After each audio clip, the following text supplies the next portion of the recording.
Radio Kitty, bonjour! Aujourd'hui, nous recevons non pas un, mais deux invités. Alex, que vous connaissez déjà, et Marc! Bonjour Alex, bonjour Marc, merci d'être avec nous, comment allez-vous? Bonjour, bonjour. Bonjour à tous. Bah, ça va très bien, et vous? Ouais, ça va très bien, je suis un peu folle dans ma voix. Alors, aujourd'hui, je vous explique le petit programme. Nous allons faire la présentation de Shadowwright, celui qui préfère rester dans l'ombre tout en maniant la plume comme personne. Marc, c'est à toi. Présente-nous Shadowwright. Eh ben, Shadowwright, c'est un super vilain, un peu anti-héros, parce qu'il fait à la fois, il fait sa propre loi, en fait. Ses propres injustices, il les règle lui-même. Hein. Il va pas avoir ailleurs, on va dire. Il s'occupe de ça lui-même. Donc c'est un jeune homme qui est à Ether City et qui découvre qu'il a des pouvoirs, un super pouvoir. Et voilà, j'ai envie de dire. Ah, c'est pas facile comme exercice. Bon, Alors, ouais, Alex, toi tu connais, hein, t'as déjà souffert la dernière fois. Ouais. Donc Shadowwright, je vais essayer de te guider. Est-ce que tu peux nous parler de son univers? Il vient d'où? Il vient de quoi? Il fait quoi? Et tu parles de pouvoir. Il est dans l'univers de Warp Zone Project, déjà, qui est l'univers de Fabien Fournier, donc dans l'Holid Reverse. Donc, les super vilains, les super héros, tout ça. Et du coup, ses pouvoirs, il a la capacité de matérialiser tout ce qu'il écrit. Ce qui est quand même plutôt pas mal. Ouais, ça c'est cheaté. Alors, quand tu dis matérialiser, c'est-à-dire, fais-nous rêver. Il peut écrire par exemple le mot feu et il y a du feu qui sort du livre. Matérialisé par l'encre, faut bien le savoir, parce que c'est l'encre dans le livre qui matérialise l'objet en question. Ça peut être n'importe quoi, ça peut être il peut même matérialiser une tornade, il peut matérialiser un flingue, tout ça. Ça peut être vraiment tout. Par contre, je ne lui ai pas encore trouvé de gros malus, c'est en cours, toujours en cours de réflexion. Parce que c'est vrai que pour le coup, un peu trop cheaté, mais bon, c'est un super héros, enfin un super vilain, donc voilà, il faut ce qu'il faut. Ouais, j'avoue. Écoute, merci, c'est déjà pas mal. Donc on en sait un petit peu plus sur Shadow. Voyons voir. Est-ce que tu aurais une petite anecdote, un petit détail, un petit truc sympa à nous raconter? Sur Shadow en lui-même, pas tant que ça, mais par contre, j'écris une fanfiction sous forme de roman qui a 9 chapitres pour l'instant. Et ça raconte un petit peu sa vie, ce qu'il vit. Voilà.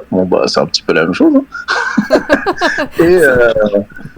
Et il rencontre des compagnons d'autres super vilains qui vont l'aider à combattre le Warp Zone Project parce que c'est pas des gentils, hein. Faut bien le savoir. Là, mais dis-moi, j'en connaîtrais pas un sur les deux de ses amis. Entre autres, si. Peut-être.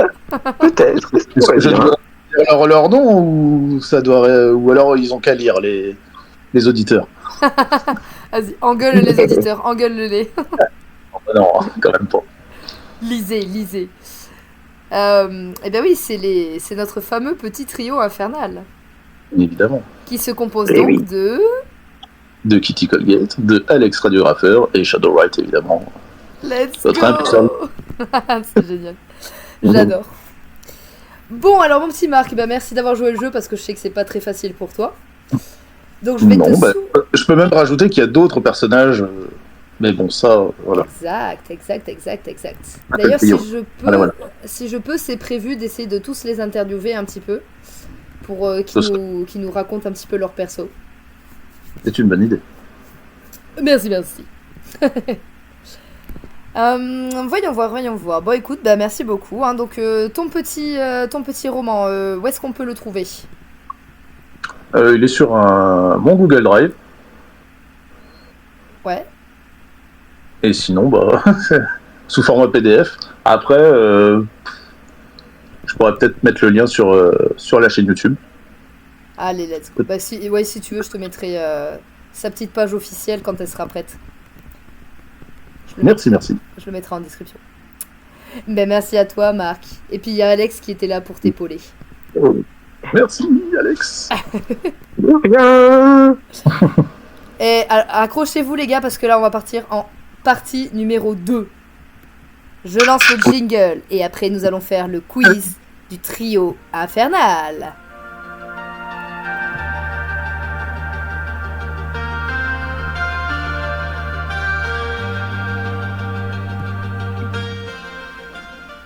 Ok les gars, est-ce que vous êtes prêts à affronter? Oui, j'en ai profité pour pouvoir un petit. Alors voyons, alors ces petites quiz, ils m'ont fait 10 questions, bon ça va être un peu... Bon, on va en faire 3, 4, 5, histoire de... Et donc sur ce fameux quiz, nous allons mettre en connaissance, ça ne veut rien dire. Kitty, Alex et Shadow vont s'affronter sur un petit micro-test de culture générale. Un petit peu plus compliqué que la dernière fois. On monte le niveau. Vous êtes chaud patate? Pourquoi j'ai pas été invité à la première émission? Parce que t'étais pas prêt, t'arrêtais pas de râler. C'est pas faux. Mais tu veux pas faire l'interview? J'ai pas envie. Gna, gna, gna. Il est deux. Mais bon, aujourd'hui tu es mon invité spécial, hein, quand même. C'est vrai. Et je vois pas le tapis rouge par contre. Non, tu veux pas... Non, ah tant pis. La prochaine fois, je te porterai un petit cocktail. Un Blue Lagoon de préférence. Ah oui, moi je veux un Blue Mary. Et d'ailleurs, petite anecdote, je peux le rajouter là, c'est le cocktail préféré de Shadow White. Oh, let's go. La fameuse potion bleue. Ok, alors voyons. Qu'est-ce qu'on a comme petit truc? Oh oh. Ah ouais, non, alors là. Tu es fort en histoire, rappelle-moi. Ou normalement, oui. Ah ok. Ça devrait le faire.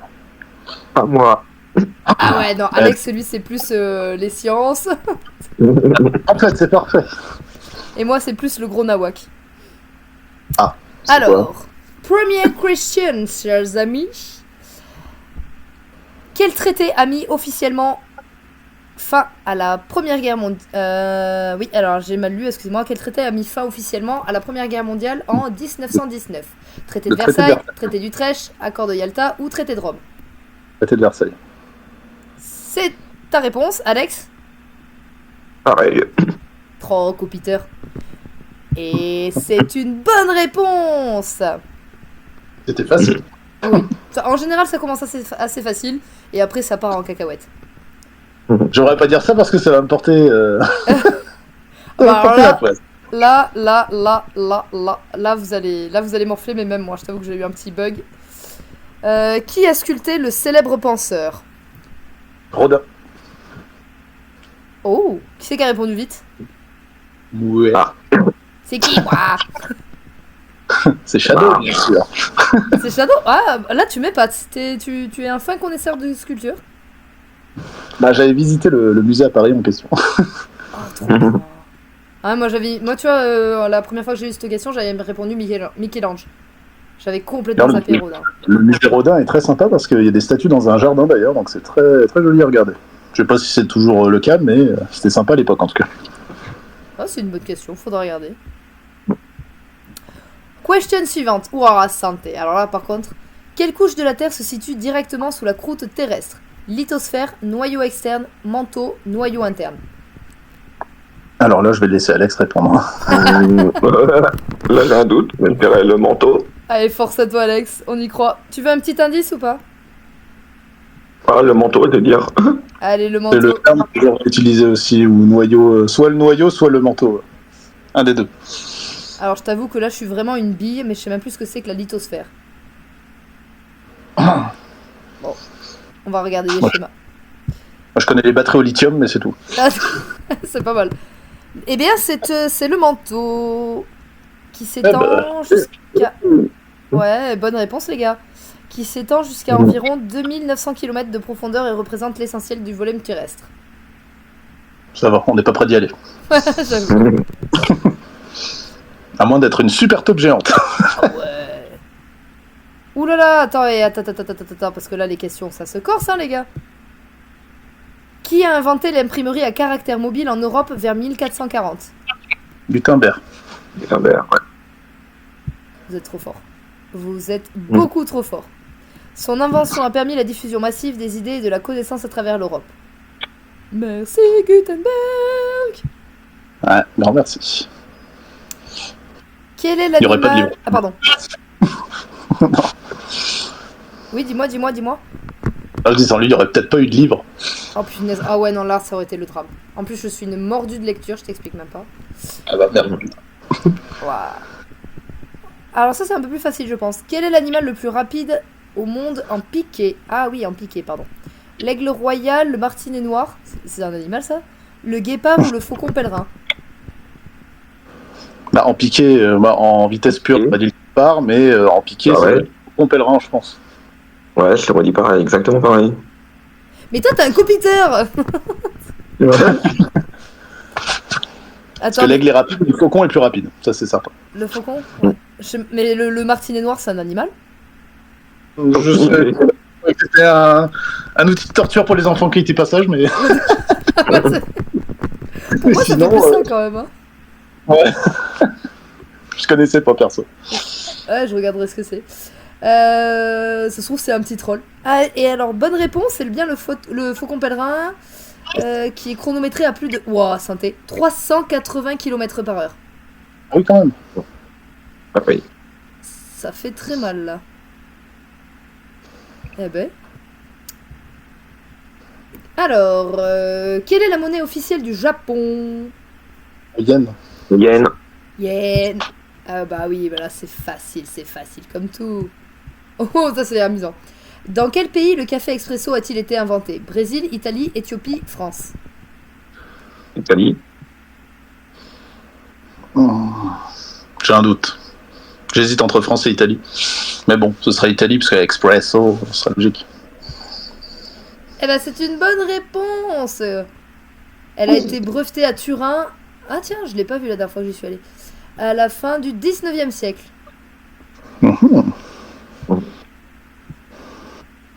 Ok, petite dernière question. À moins que vous en voulez d'autres. Oh oui, pas de souci, j'adore ça. Ouais, Il en tout, il en reste 4. À peu près. Ah bah là, Quel est le nombre de touches sur un piano standard? 76, 88, 102 ou 64? on va couper la France à 88, et pourtant j'ai fait 2 ans de piano. aucune idée. J'avoue, j'ai pas compté les touches. Mais 88, ouais, 88, ça me semble bien. Sérieux, t'as fait du piano? Ouais, 2 ans de piano au collège. Incroyable, tu faisais du piano au collège, toi. Sauf que je savais pas lire les partitions et je jouais de tête. Oh putain. Pardon, flûte. Attends, nous on avait la flûte enfin la flûte tout court, la flûte avec, là, le truc horrible avec j'ai du bon tabac. Ah oui, bah, Oh la chance, il y en a qui avaient pas les mêmes cours, hein. il y avait des fausses notes, c'était horrible d'ailleurs. Ah, des fausses notes en piano, c'est dur quand même. Non, à la flûte, je veux dire. Ah oui, je me disais, c'est que là ton piano il a un petit problème. Il a pris l'eau. Oh, j'avoue. Alors, le petit piano, il couvre 7 octaves plus une tierce mineure, donc soit 88 notes au total. Bien joué, Marc. Ok, ça va. Quelle cité antique célèbre pour sa bibliothèque a été fondée par Alexandre le Grand en Égypte? Ah bah oui. Qui a brûlé d'ailleurs. Dans l'Antiquité. Oui, parce que j'allais te dire, je crois qu'il d'ailleurs, si je dis pas de bêtises, je crois qu'ils avaient bon, bien sûr, celle-là, elle était morte effectivement, mais je crois qu'ils avaient réussi à sauver quelques parchemins et à les mettre dans une nouvelle. Possible, ouais. Je suis pas certain, mais bon, je savais juste elle avait brûlé, mais. Par contre, je sais plus si c'était criminel ou pas. Ah, c'est une bonne Une question. Je me renseignerai après, tiens, c'est intéressant. Ouais, parce que c'est vrai qu'à l'époque, il s'éclairait aux torches, alors ça aurait pu être tout à fait un accident. Et encore que... Ouais. Là, t'imagines quand même. Oh là là. Bon, remarque, tu me diras, lire l'égyptien, moi perso, je sais pas, hein, donc... Ça m'a l'air compliqué aussi.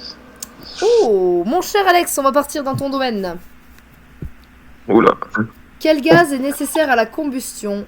Le dioxygène, le diazote, l'hélium ou le méthane? Je retire Ah, la oxygène. T'as dit quoi? Dioxygène. Le dioxygène, ah ok.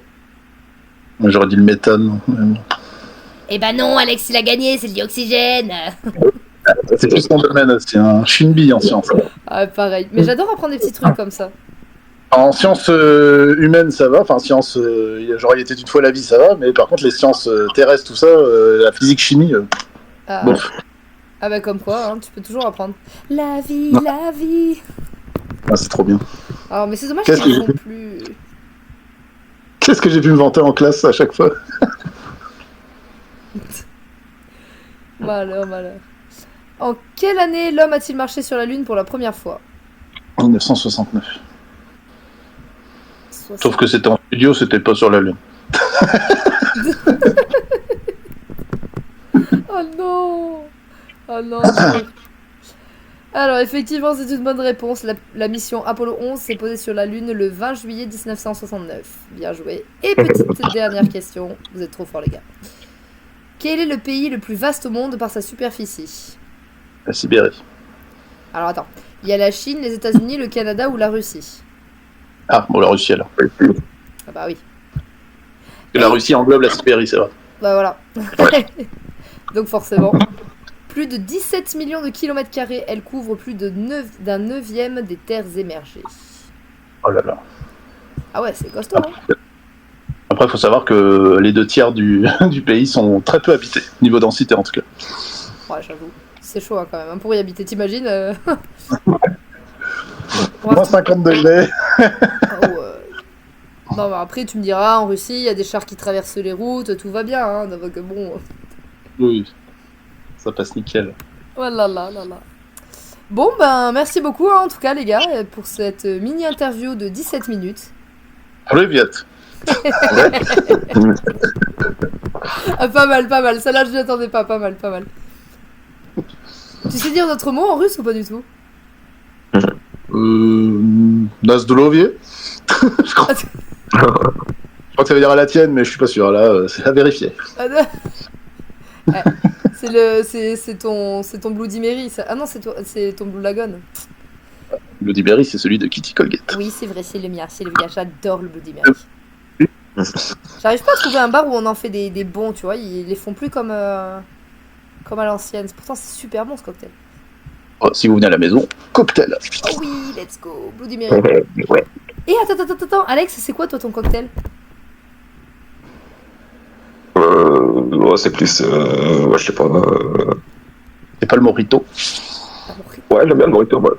Ah, le morito. Aïe, aïe, ils vont bien jouer. Eh bien, écoutez, je lance le petit jingle et puis, ben, merci à tous. Merci à tous les deux. Des bisous. Au revoir.